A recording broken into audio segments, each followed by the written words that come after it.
Nå denne øyenskyggen, jeg vet ikke, den er...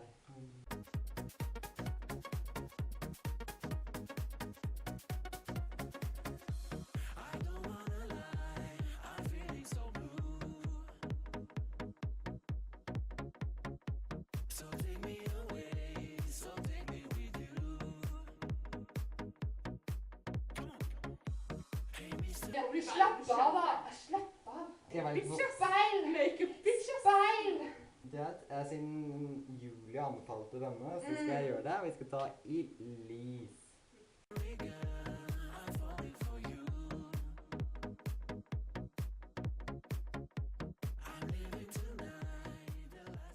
Krangler vi, Ulla?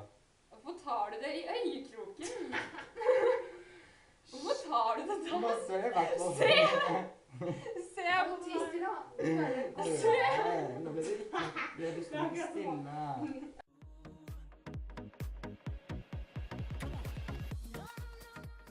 Jeg kommer til å bomme jævlig. Beklager vanligvis.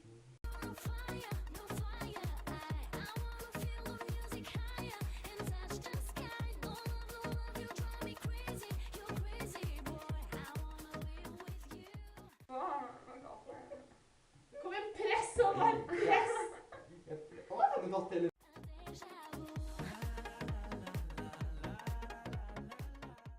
Jeg gleder meg til mascara. Ja, altså. Nei, jeg gleder meg ikke. Ok, du kommer til å bare bli Hva er det svart jeg i gleder? øynene. Hva gjør du? Sånn. Jeg føler jeg går inn. Du bør ta de 2 linjer sånn, så skal det være hardt. Nei. Lippensel. Ja. Det bruker man når man skal markere leppene tydeligere. Ja. Sikkert. Du må tegne hardt. Ja, man må tegne hardt.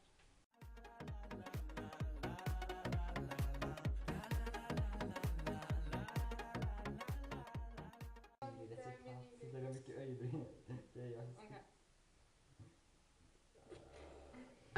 Hvilken side av leppestiften bruker du nå? Du bruker feil side. Nå bruker du spisse.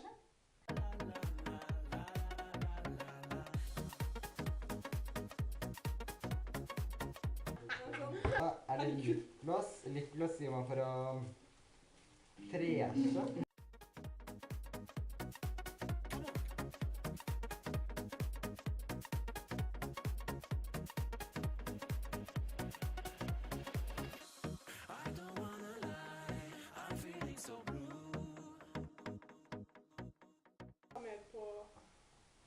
What the fuck?